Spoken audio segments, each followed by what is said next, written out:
రాత్రి పూట 11 o'clock morning general body meeting జరిగింది. ఆ రోజు నైట్ 11 to 11:30 మధ్యలో నేను నార్మల్గా నాకు స్టేటస్ చూసే అలవాటు ఉంది. నా ఫ్రెండ్స్ ఎవరైనా ఉంటే నేను చూస్తుంటాను. నేనే చూశాను ఆ స్టేటస్. తను జనరల్ బాడీలో మాట్లాడిన విషయాలని తను ఇలానే మైక్ పట్టుకొని మాట్లాడుతుండగా తను స్టేటస్ పెట్టుకున్నాడు. స్టేటస్ పెట్టుకోవడం తప్పు కాదండి. ఆ జనరల్ బాడీలో జరిగిన పాయింట్స్ ఏవైతే ఉన్నాయో అవి యూనియన్లో బోర్డులో పెడతారు.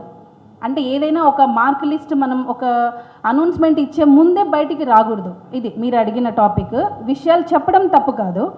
ఆ విషయాలన్నీ నోటీస్ బోర్డులో పెట్టాలి. పెట్టిన తర్వాత అందరికీ తెలియజేస్తారు. సో దానికి ముందే అవి లీక్ చేయడం అనేది తప్పు. ఒక మార్క్ క్వశ్చన్ పేపర్ లీక్ అయినట్టు అలా. సో కొన్ని డెసిషన్స్ తీసుకుంటారు వాళ్ళు. అవి నోటీస్ బోర్డులో పెట్టిన తర్వాత ఎవరైనా స్టేటస్ పెట్టుకోవచ్చు. అలాగా ఆ రోజు నేను చూసినప్పుడు ఇదేదో జరిగింది, ఒకసారి చూడండి అని చెప్పి మాస్టర్కి చూపించాను. మాస్టర్ చూశారు. మాస్టర్ కూడా డైరెక్ట్ అతనికి కాల్ చేసి చెప్పలేదు. కమిటీ మెంబర్స్కి కాల్ చేసి ఇలాగ మన విషయాలు పెట్టారు, సో ఇవి మనం ఇంకా నోటీస్ బోర్డులో పెట్టలేదు, మీరు ఇది చెప్పి తీపిచ్చండి అని కమిటీ మెంబర్స్కి చెప్పారు.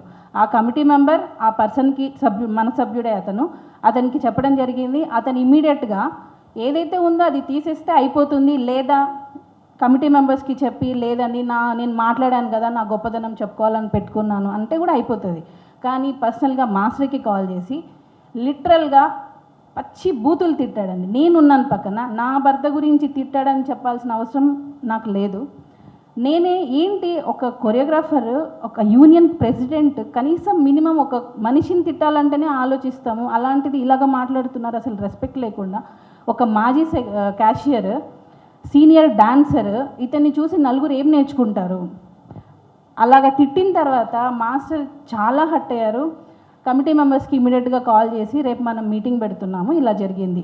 నేను ఒక పొజిషన్లో ఉన్న నాకే ఇలా జరిగితే రేపు ఇంకొకరిని తిడితే వాళ్ళు ఎంత ఫీల్ అవుతారు, అసలు మన యూనియన్ ఎట్టుపోతుంది ఏంటి అని మాస్టర్ నెక్స్ట్ రోజు ఇమీడియట్గా కమిటీ మీటింగ్ పెట్టారు. కమిటీ మీటింగ్లో ఆ పర్సన్ని పిలవడం జరిగింది. తను నేను తిట్టాను అని ఒప్పుకోవడం కూడా జరిగింది. ఒప్పుకున్న తర్వాతే యూనియన్ డొనేషన్ కట్టాలి అని చెప్పి ఒక అమౌంట్ డిసైడ్ చేశారు. ఆ అమౌంట్ కడతానేనని అక్కడికి ఆ టాపిక్ క్లోజ్ అయిపోయింది. ఆ యూనియన్ కట్టి ఆ పేమెంట్ ఏదైతే ఉందో ఆ డొనేషన్ కట్టి తను వర్క్ చేసుకోవచ్చు. ఇది యూనియన్ రూల్. ఎవరైనా యూనియన్లో ఒక రూల్ ఉన్నప్పుడు అది రూల్ పాటించే పని చేసుకుంటారు, ఫైన్ కట్టే పని చేసుకుంటారు. కానీ ఇతను మాత్రం నేను కట్టను ఒప్పుకున్న తర్వాతే ఫైన్ వేశారు. కానీ నేను ఇప్పుడు కట్టను, మీరు ఏం చేసుకుంటారో చేసుకోండి అని ఫైన్ కట్టకుండా పని చేస్తుంటే మరి మిగతా డాన్సర్స్ అందరూ ఎలా ఒప్పుకుంటారండి? అతను కూడా ఇంతకుముందు బాడీలో ఉన్నప్పుడు జానీ మాస్టర్కే మాస్టర్ తప్పు చేయకపోయినా కూడా వేరే అతను జస్ట్ మైక్ పట్టుకొని 1, 2 చెప్పారు. ఒక నాన్ మెంబర్ జస్ట్ మైక్ పట్టుకొని 1, 2 చెప్పినందుకు మాస్టర్కి 1 lakh ఫైన్ వేశారు. మాస్టర్ కట్టే వర్క్ చేసుకున్నారు. ఇలాగ చాలామందికి ఫైన్ వేశారు, ఫైన్ కట్టే వర్క్ చేసుకున్నారు. కానీ ఇతను మాత్రం రూల్ ప్రకారంగా కట్టకుండా వర్క్ చేయడం అనేది యూనియన్కి అగెయినెస్ట్గా వెళ్తున్నాడు.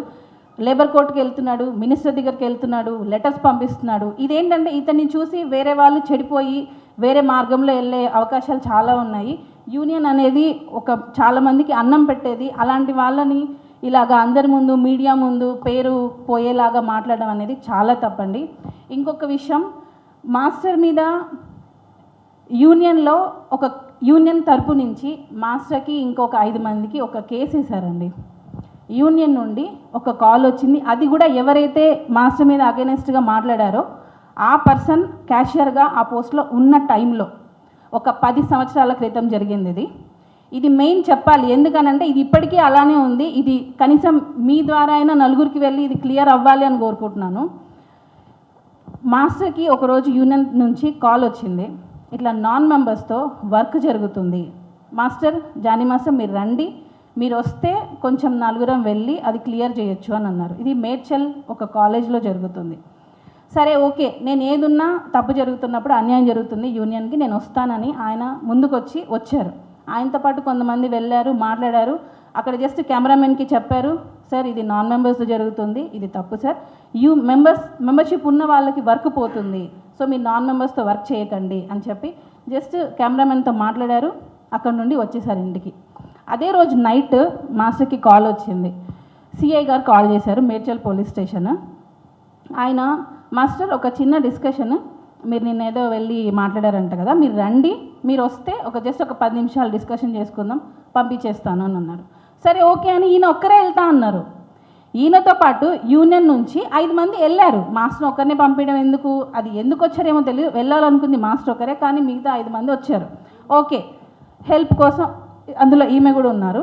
వెళ్ళారు, అక్కడ మాట్లాడారు. మార్నింగ్ 11కో 10:30కో వెళ్ళారు. నేను కాల్ చేస్తున్నాను, కాల్ లిఫ్ట్ చేయట్లేదు, నో ఆన్సర్. ఈవినింగ్ మధ్యాహ్నం అయిపోయింది. ఈవినింగ్ 5:30కి నాకు అసలు ఒక రెస్పాన్స్ లేదు, ఏం లేదు. ఈవినింగ్ 5:30కి రిటర్న్ కాల్ వచ్చింది, నన్ను అరెస్ట్ చేశారు, మమ్మల్ని లోపల తీసుకెళ్తున్నారు. అంటే నేను ఒక చిన్న బాబుతో నేనున్నాను.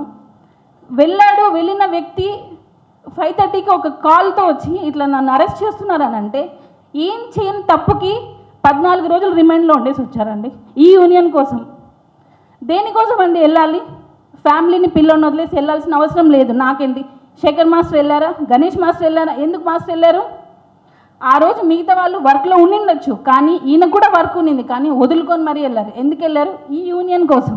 ఎందుకంటే ఇది నలుగురికి అన్నం పెట్టేది, ఈ యూనియన్లో ఉన్న మెంబర్స్కి అన్యాయం జరగకూడదని వెళ్ళారు. ఇప్పటికీ స్టిల్ ఆ కేసు పెండింగ్లో ఉంది. చేయని తప్పుకి 14 రోజులు రిమాండ్లో ఉండేసి వచ్చారు. అది అబద్ధం కేసు కాబట్టి ఇంకా అది స్టిల్ పెండింగ్లో ఉంది. ఒకవేళ అది ఏదైనా జరిగి ఉంటే, తప్పుడు కేసు మీద అది ఓకే అయిన ఉంటే 7 years పోయేది, కెరియర్ పాడయ్యేది. ఇక్కడ ఎవరు నష్టం చేస్తున్నారండి? ఆ వ్యక్తి ఎవరైతే మాస్టర్ మీద అగెనెస్ట్గా చెప్తున్నారో 50 లక్షలు మాస్టర్ ద్వారా నష్టం జరిగింది అని అన్నారు. 50 లక్షలు కాదండి, యూనియన్లో డబ్బులు మొత్తం ఖర్చు పెట్టాను ఆ కేసు క్లియర్ చేయాలి. చేయని తప్పుగా ఆయన శిక్ష అనుభవిస్తున్నారు. ఎవరి కోసం? ఈ యూనియన్ కోసం. నలుగురికి అన్నం పెట్టే వ్యక్తి మీద ఇట్లా మన యూనియన్లోనే ఒక సభ్యుడు వచ్చి ఇలాగ మాట్లాడుతుంటే ఎవరు న్యాయం చెప్తారు చెప్పండి? మీకు ఒక రిక్వెస్ట్ అండి, ఏదున్నా నిజాలు తెలుసుకొని టెలికాస్ట్ చేయండి. ఎవడు ఇంటర్వ్యూ ఇస్తే ఆ ఇంటర్వ్యూ అది నిజమా కాదా అని తెలుసుకోకుండా టెలికాస్ట్ చేస్తారు. దానివల్ల పేరు, ఫ్యామిలీ వాళ్ళు ఎంత బాధపడతారు అనేది చాలామంది మీకు రిక్వెస్ట్ చేస్తున్నారు. ఇది నా రిక్వెస్ట్ కూడా. నిజాలు తెలుసుకొని పేరు తీయండి. అందులో నిజం ఎంత ఉంది, అబద్ధం ఎంత ఉంది అనేది ఒక్కసారి కనుక్కోండి. పర్సనల్గా కాల్ చేసినా ఇలా వచ్చింది మాస్టర్, ఇది నిజమా అని కనుక్కొని టెలికాస్ట్ చేయండి. ఎవరు చెప్తే అది అలాగ ప్రొసీడ్ అవ్వద్దు. తర్వాత అదే వ్యక్తి ఎవరైతే అగెనెస్ట్గా మాట్లాడారో అదే వ్యక్తి భార్యాభర్తలు ఇద్దరు కలిసి చేస్తున్నారు. కలిసి డాన్సెస్కి 5,000 10,000 ఇచ్చి మీరు ఇలాగ గ్రూపులలో మాట్లాడకండి, మాస్టర్కి సపోర్ట్గా మాట్లాడండి అని చెప్పి మేము డాన్సెస్కి 5,000-10,000 ఇచ్చి మాట్లాడుతున్నాను అన్నారు. ఒక్క ప్రూఫ్ చూపించండి. నాకు ఫోన్ కాల్లో నుంచి ఒకరికి ఫోన్ వెళ్ళి మీకు 5,000 ఇస్తాం 10,000 ఇస్తాం మా తరపున మాట్లాడండి అని చెప్పాల్సిన అవసరం ఏంటండి? ఎప్పుడో సహాయం చేసే వ్యక్తి మేమెందుకు అలా చెప్పడం అవసరం ఉంటుంది? మాకు తప్పు చేయనప్పుడు మేమెందుకు ఫోన్లు చేసి అడుగుతాము? ఏదైతే ఉందో నిజంగా నిర్భయంగా మాట్లాడతాం కదా. సో అలాంటి వ్యక్తి మీద ఇలాంటి ఎలిగేషన్స్ అన్నీ ఇవి ఇప్పటికి కాదండి, ఇది చాలా రోజుల నుంచి జరుగుతున్నది. మాస్టర్ మీద ఏదో ఒకటి చెప్తూనే ఉన్నారు. ఇది ఒక వైఫ్గా కాదు, నేను కూడా యూనియన్లో ఒక కొరియోగ్రాఫర్గా కార్డు తీసుకున్నాను, డాన్సర్గా ఉన్నాను, తర్వాత కొరియోగ్రాఫర్ అయ్యాను. ఒక డాన్సర్గా ఒక కొరియోగ్రాఫర్గా యూనియన్లో జరుగుతున్న అన్యాయాన్ని ఎప్పటి నుంచో చెప్పాలనుకుంటున్నాను. సో నాకు ఇది ఒక మంచి ప్లేస్ దొరికింది కాబట్టి నేను ఈరోజు మాట్లాడుతున్నానండి. తర్వాత ఇదంతా ఈ మాస్టర్ మీద ఈ కేసు అంతా జరిగింది కేసీఆర్ గారు సీఎంగా ఉన్నప్పుడు. అప్పుడే తెలంగాణ ఆంధ్ర డివైడ్ అయ్యింది. ఆ డివిజన్లో A1గా ఆ కేసులో ఉండింది A1గా ఈయనే ఆంధ్రప్రదేశ్ నుంచే. మాస్టర్ తెలంగాణ ఆంధ్ర భేదాలు తీసుకొని వస్తున్నారని అన్నప్పుడు తెలంగాణలో ఉన్న యూనియన్ గురించి ఎందుకు వెళ్ళాలండి? ఆయనది ఆంధ్రప్రదేశ్. ఆయన నాకు అవసరం లేదు నన్ను వదిలేయచ్చుగా. మరి ఎందుకు ఇక్కడ వాళ్ళ కోసం పోరాడుతున్నాడు? ఇక్కడ మెంబర్స్ కోసం. ఇక్కడ తెలంగాణ ఆంధ్ర అనేది మాకు ఇంత కూడా లేదు.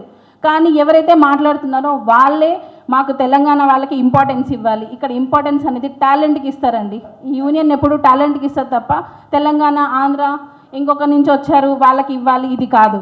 ఈ యూనియన్ ఓన్లీ టాలెంట్ ఉన్న వాళ్ళనే ఎంకరేజ్ చేస్తుంది. ఇది గుర్తుపెట్టుకోవాలి. ఎప్పుడు యూనియన్ తెలంగాణ ఆంధ్ర అనేది చూపించదు. ఇది మరొకసారి మీ అందరికీ తెలియజేసుకుంటున్నాను. Thank you.